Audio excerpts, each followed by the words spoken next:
말씀 마태복음 3장 16절에서 17절까지입니다.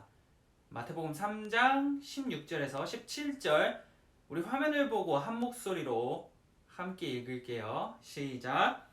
예수께서 세례를 받으시고 곧 물에서 올라오실새 하늘이 열리고 하나님의 성령이 비둘기같이 내려 자기 위에 임하심을 보시더니 하늘로부터 소리가 있어 말씀하시되 이는 내 사랑하는 아들이요 내 기뻐하는 자라 하시니라. 아멘.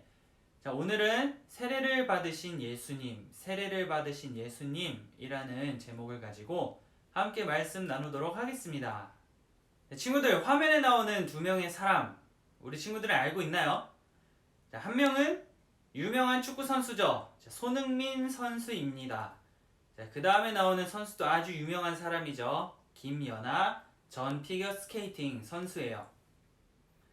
자, 근데 이 두 사람이 이렇게 멋진 축구 선수와 피겨스케이팅 선수가 될 수 있었던 이유는 여러 가지 방법이 있었겠지만 아주 열심히 연습을 하고 훈련을 했기 때문일 거예요. 이들이 그렇게 열심히 어렸을 때 아주 열심히 훈련을 하고 연습에 매진했던 이유는 멋지고 훌륭한 선수가 되기 위한 그 목적이 있기 때문이었어요. 우리 친구들은 어떠한 목적이 있나요? 어떠한 목적을 가지고 행동을 하고 있나요?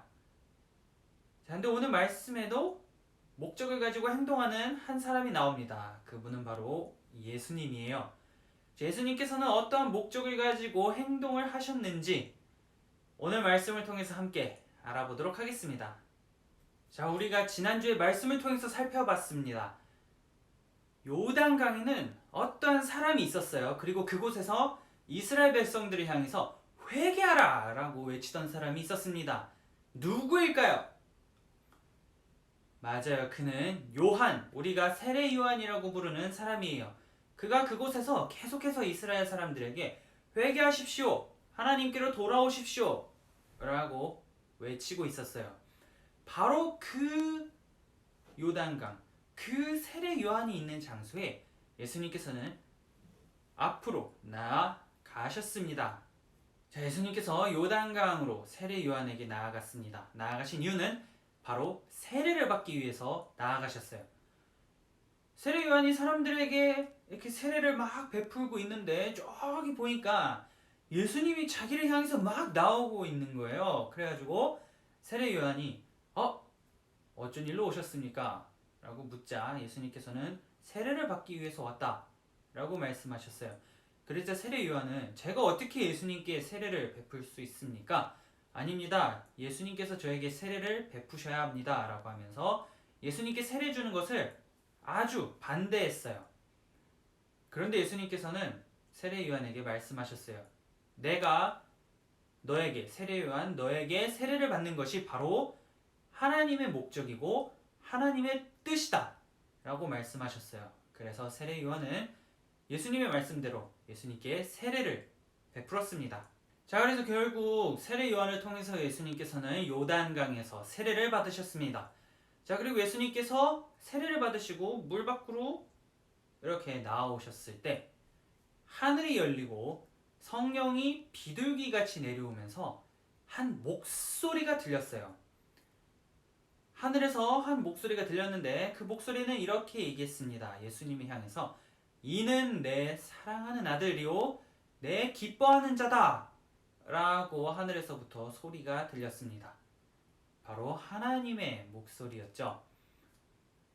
그래서 당시에 요단강에 있던 사람들은 예수님께서 세례를 받으시고 땅으로 올라오셨을 때 그 목소리를 들었어요. 그리고선 그들은 이제 알게 되었어요.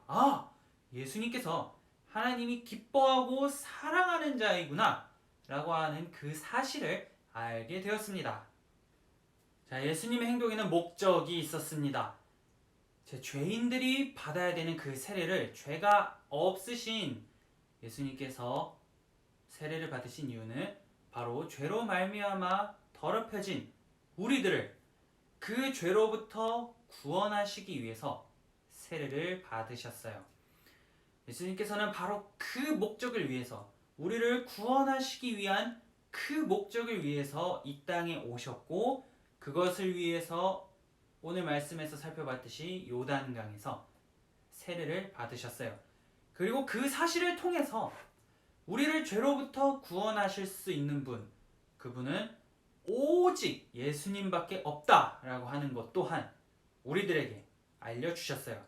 우리가 죄를 짓고 어려운 상황에 처하고 죄로 말미암아 더럽혀졌을 때 그 죄에서 깨끗하게 되고 그 죄에서 구원해 줄 수 있는 사람은 우리의 친구들이 아니라 우리가 아는 사람들이 아니라 오직 우리가 예배하고 우리가 찬양하는 예수님밖에 없다라고 하는 것을 오늘 이 말씀을 통해서 예수님께서 요단강에서 세례를 받으시는 이 사건을 통해서 우리는 알 수가 있습니다.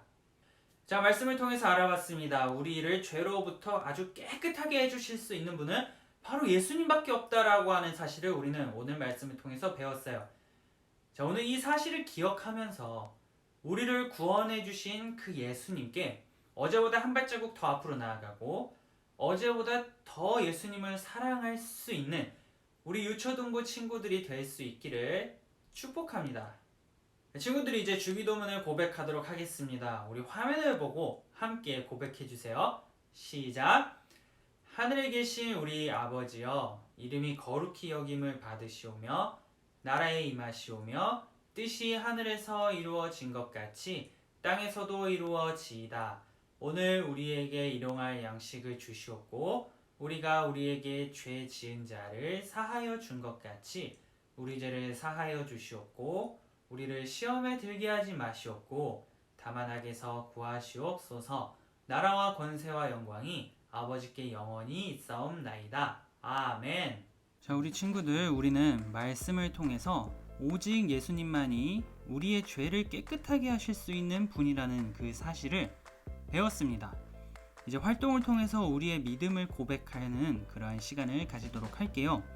자, 먼저 편지지나 종이를 준비해 주세요. 그리고 우리가 글을 적을 것이기 때문에 함께 적을 수 있는 펜도 준비해 주세요. 우리는 살면서 죄를 지어요. 어제도 우리는 우리만이 알고 있는 죄를 지었어요.